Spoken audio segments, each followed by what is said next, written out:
Hello friends, स्वागत है हमारे चैनल जीएस स्टडी गार्डन पर। आज हम लोग सीडीपी का एक नया प्रैक्टिस सेट करने वाले हैं। चलिए वीडियो शुरू करते हैं। वीडियो अच्छा लगेगा तो लाइक कर दीजिएगा। अगर आप अभी तक हमारे चैनल को सब्सक्राइब नहीं किए हैं तो प्लीज़ चैनल को सब्सक्राइब कर लीजिएगा। चलिए पहला प्रश्न देखते हैं। आप लोगों से रिक्वेस्ट है कि आप लोग पूरा वीडियो अवश्य देखिएगा, क्योंकि इसमें सभी सेलेक्टेड प्रश्न हैं जो कि काफ़ी इंपॉर्टेंट है एग्जाम के लिए। और आप लोग अपना स्कोर कमेंट बॉक्स में ज़रूर बताइएगा। करा सीखना एक सार्वभौमिक प्रक्रिया है जो ए दिया है समस्त प्राणियों में पाई जाती है। बी दिया है एक उम्र विशेष के लोगों में पाई जाती है। सी दिया है समय के साथ धीरे धीरे कम हो रही है।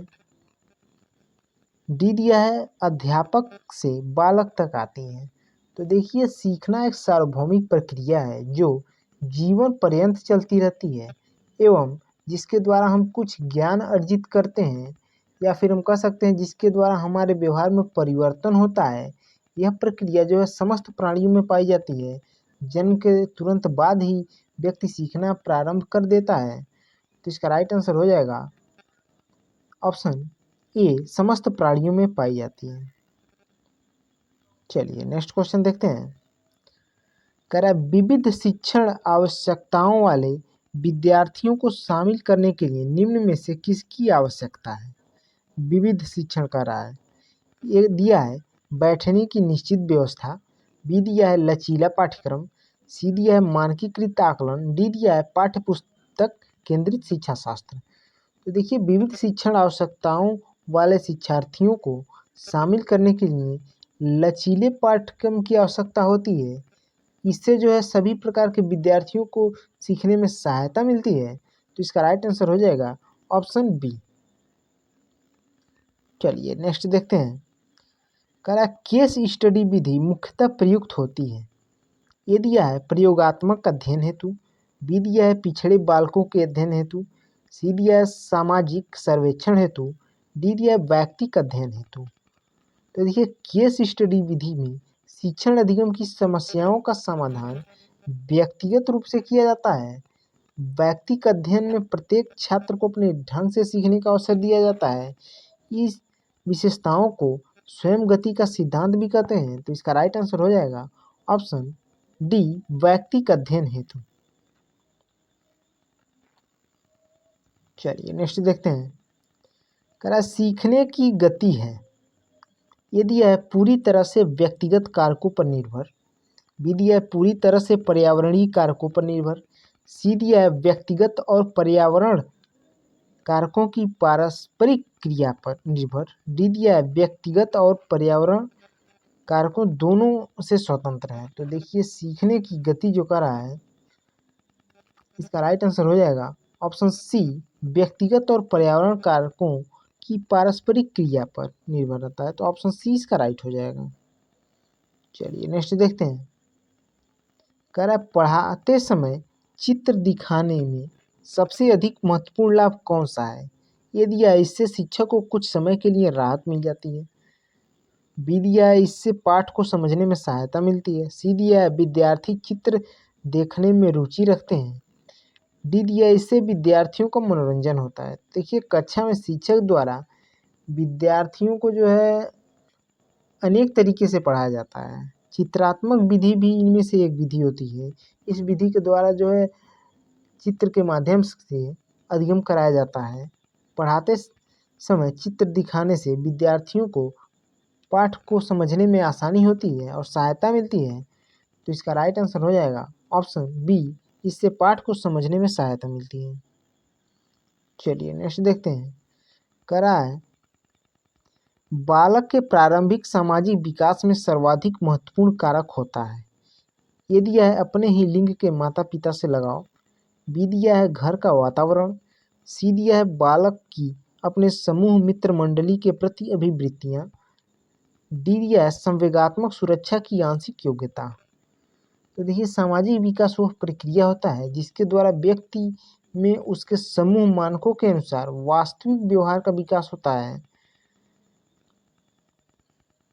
बालक के प्रारंभिक सामाजिक विकास में उसके घर का वातावरण जो है सर्वाधिक महत्वपूर्ण कारक होता है। तो इसका राइट आंसर हो जाएगा ऑप्शन बी, घर का वातावरण। चलिए नेक्स्ट देखते हैं। कह रहा है लॉरेंस कोलबर्ग द्वारा प्रतिपादित नैतिक विकास के सिद्धांत स्तर पर व्यक्ति यह तर्क देते हैं कि केवल समा देखिए समाज है, यहाँ पर समाज तय कर सकता है कि क्या सही है क्या नहीं। ये दिया है आज्ञा पालन एवं दंड अभिविन्यास, बी दिया है अच्छा लड़का अच्छी लड़की अभिविन्यास, सी दिया है अधिकारिकता एवं सामाजिक क्रम व्यवस्था अभिविन्यास, डी दिया सार्वभौमिक नैतिक सिद्धांत अभिविन्यास। तो बालकों में यदि अंतर्वैयक्तिक संबंधों की पुनर्स्थापना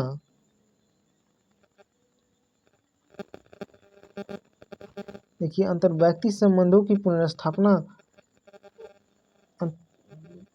देखिए लॉरेंस कोलबर्ग से संबंधित है, तो कह रहा है कि क्या सही है क्या नहीं। तो इसका राइट आंसर हो जाएगा ऑप्शन सी, अधिकारिकता एवं सामाजिक क्रम व्यवस्था अभिविन्यास।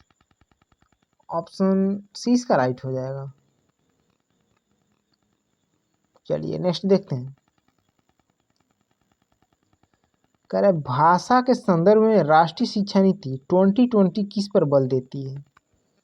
ये दिया है बहुभाषीयता, बी दिया है एक भाषावाद, सी दिया है पूरे देश में निर्देश का माध्यम अंग्रेजी हो, डी दिया है पूरे देश में निर्देश का माध्यम हिंदी हो। तो देखिए भाषा के संदर्भ में राष्ट्रीय शिक्षा नीति 2020 जो बल देती है, ये देती है बहुभाषीयता पर। ऑप्शन ए इसका राइट आंसर हो जाएगा। चलिए नेक्स्ट देखते हैं। शिक्षा किसी निश्चित स्थान पर प्रदान की जाती है, यह कथन शिक्षा के किस अर्थ में प्रयुक्त होता है। ये दिया है शिक्षा का संकुचित अर्थ, बी दिया है शिक्षा का विस्तृत अर्थ, सी दिया है शिक्षा का वास्तविक अर्थ, डी दिया इनमें से कोई नहीं। तो देखिए शिक्षा किसी निश्चित स्थान पर प्रदान की जाती है, यह कथन जो है शिक्षा का संकुचित अर्थ है, इसका मतलब हो जाएगा। तो ऑप्शन ए इसका राइट हो जाएगा। चलिए नेक्स्ट देखते हैं। विकास के मुख्य रूप कौन कौन से हैं। ये दिया है शारीरिक विकास एवं मानसिक विकास, बी दिया है संवेगात्मक विकास तथा सामाजिक विकास, सी दिया है नैतिक विकास तथा चारित्रिक विकास, डी दिया है जनसंख्या विकास तथा भूमि विकास। तो विकास के कारण मुख्य रूप कौन से हैं, तो इसका राइट आंसर हो जाएगा ऑप्शन डी, जनसंख्या विकास तथा भूमि विकास। चलिए नेक्स्ट देखते हैं। करा वे बालक जो भाषा पढ़ने में समस्या प्रदर्शित करते हैं ग्रस्त हैं होते हैं। ये दिया है डिस्फेजिया से, बी दिया है डिस्प्रैक्सिया से, सी दिया है डिसलेक्सिया से, डी दिया है डिसकैलकुलिया से। तो भाषा पढ़ने से संबंधित समस्या जो होता है यह होता है डिसलेक्सिया से। तो ऑप्शन सी इसका राइट आंसर हो जाएगा। चलिए नेक्स्ट देखते हैं। करा निम्न में से कौन सा सिद्धांत बाल विकास में वातावरण संबंधित कारकों को ही महत्व देता है, केवल वातावरण संबंधित कारकों को महत्व देता है। ये दिया है विकास क्रम की एक रूपता का सिद्धांत, बी दिया है सामाजिक अधिगम सिद्धांत, सी दिया है निरंतरता का सिद्धांत, डी दिया है परस्पर संबंध का सिद्धांत। तो कह रहा कौन सा सिद्धांत बाल विकास में वातावरणीय संबंधित कारकों को ही महत्व देता है। तो इसका राइट आंसर हो जाएगा सामाजिक अधिगम सिद्धांत, ऑप्शन बी। नेक्स्ट देखते हैं। कह रहा पियाजे के अनुसार कोई बच्चा किस अवस्था में अपने परिवेश की वस्तुओं को पहचानने एवं उनमें विभेद करने लगता है। मोस्ट इम्पॉर्टेंट है। ये दिया है इंद्रिय जनित गामक अवस्था, बी दिया है पूर्व संक्रियात्मक अवस्था, सी दिया है मूर्त संक्रियात्मक अवस्था, डी दिया अमूर्त संक्रियात्मक अवस्था। तो देखिए इसका राइट आंसर हो जाएगा पियाजे ने संज्ञानात्मक विकास के 4 अवस्थाओं को में विभाजित किया है। इनमें से दूसरी अवस्था जो होती है पूर्व संक्रियात्मक अवस्था, जो कि 2 से 7 वर्ष तक होती है। पियाजे के अनुसार बालक इस अवस्था में जो है अपने परिवेश की वस्तुओं को पहचानने एवं उनमें अंतर करने लगता है, अर्थात विभेद करने लगता है। इस दौरान उसमें भाषा का विकास भी प्रारंभ होता है। तो इसका राइट आंसर हो जाएगा ऑप्शन बी, पूर्व संक्रियात्मक अवस्था। चलिए नेक्स्ट देखते हैं। करा एक समावेशी कक्षा में यदि विद्यार्थी ज्ञान सामग्रियों के निष्क्रिय प्राप्त करता है, बी दिया है विद्यार्थी समतापूर्ण तरीके से पढ़ते और विकसित होते हैं। सी दिया है प्रौद्योगिकी के उपयोग में विद्यार्थियों के साथ भेदभाव किया जाता है। डी दिया है विद्यार्थी पूरी तरह से स्वयं ही अधिगम में आने वाली देखिए बाधाओं को दूर करते हैं। तो एक समावेशी कक्षा में विद्यार्थी समतापूर्ण तरीके से पढ़ते और विकसित होते हैं। तो इसका राइट आंसर हो जाएगा ऑप्शन बी। चलिए लास्ट क्वेश्चन देखते हैं। कह रहा है वाइगोस्की ने संज्ञानात्मक विकास के सिद्धांत को, इसमें फिल करना है, कहा जाता है क्योंकि यह तर्क देते हैं कि बच्चों का सीखना संदर्भ में होता है। ये दिया है मनोगतिशील, बी दिया है मनोलैंगिक, सी दिया है सामाजिक सांस्कृतिक, डी दिया है व्यवहारात्मक। तो वाइगोस्की ने संज्ञानात्मक विकास के सिद्धांत को जो है सामाजिक सांस्कृतिक सिद्धांत कहा जाता है उनके सिद्धांत को, क्योंकि वह तर्क देता है कि बच्चों का सीखना संदर्भ में होता है। तो इसका राइट आंसर हो जाएगा ऑप्शन सी, सामाजिक संस्कृत सिद्धांत। वीडियो देखने के लिए आप लोगों का बहुत बहुत धन्यवाद।